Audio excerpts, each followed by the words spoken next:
जम्मू कश्मीर के पहलगाम में आतंकी हमले के बाद भारत सरकार ने सख्त एक्शन लिया है। 1960 से चले आ रहे सिंधु जल समझौते को पहली बार रोकने का फैसला हुआ, तो वहीं दूतावास से कर्मचारी कम करने, वीजा रद्द करने और बॉर्डर बंद करने जैसे निर्णय भी हुए हैं। इन फैसलों से पाकिस्तान बौखला गया है और अब उसे चीन की याद आ रही है। पाकिस्तान ने पहले तो सिंधु जल समझौते को लेकर कहा कि वो संयुक्त राष्ट्र सुरक्षा परिषद में जाएगा और वहां चीन एवं रूस जैसे देशों से अपील करेगा कि वे भारत के खिलाफ एक्शन लें। यही नहीं, अब पाकिस्तान ने सीधे चीन के नाम की धमकी ही देना शुरू कर दिया है। पाकिस्तानी पत्रकार और पूर्व सांसद मुशाहिद हुसैन सैयद ने कहा कि भारत सरकार की ओर से सिंधु जल समझौता रोकने समेत जो फैसले लिए गए वो आरएसएस के कहने पर हुए। अब मुशाहिद हुसैन एक इंटरव्यू में बातचीत करते हुए कह रहे थे कि अब पाकिस्तान ने जो फैसला लिया है वो अच्छा है। हुसैन ने कहा कि नरेंद्र मोदी जो कि भारत के प्रधानमंत्री हैं, उन्होंने जो जंग शुरू की वो आरएसएस के कहने पर की।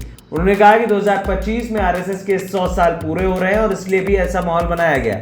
पाकिस्तान की ओर से भारतीय विमानों के लिए एयरस्पेस बंद करने के फैसले को भी मुशाहिद हुसैन ने कहा कि इससे भारत को बड़ा झटका लगेगा। हुसैन ने कहा कि इससे भारतीय जहाजों का किराया बढ़ जाएगा और लंबे वक्त में उसे नुकसान उठाना पड़ेगा। यही नहीं, मुशाहिद हुसैन ने कहा कि पानी के मामले में भारत कोई खास एक्शन नहीं ले सकता, उसका कोई एक्शन तत्काल असर नहीं दिखाएगा। मुशाहिद हुसैन ने कहा कि यदि पाकिस्तान का पानी भारत रोकेगा तो चीन भी तो भारत का पानी रोक सकता है। सिंधु नदी और ब्रह्मपुत्र नदी का स्रोत तो तिब्बती है जो चीन के कब्जे में। बता दें कि सिंधु नदी का उद्गम स्थल तिब्बत के मानसरोवर के निकट सिंध का बाब नामक जलधारा को माना जाता है। ये नदी तिब्बत से होते हुए लद्दाख और जम्मू कश्मीर से होते हुए पाकिस्तान में प्रवेश करती है। यही नहीं, मुशाहिद हुसैन ने कहा कि भारत की मीडिया में पाकिस्तान को लेकर नफरत है। वो चाहता है कि जंग हो और हर घटना के बाद वो 5 मिनट के अंदर पाकिस्तान को दोषी ठहरा देता है। अब आपको बता दें कि हुसैन साहब ने जो कहा बिल्कुल सही है।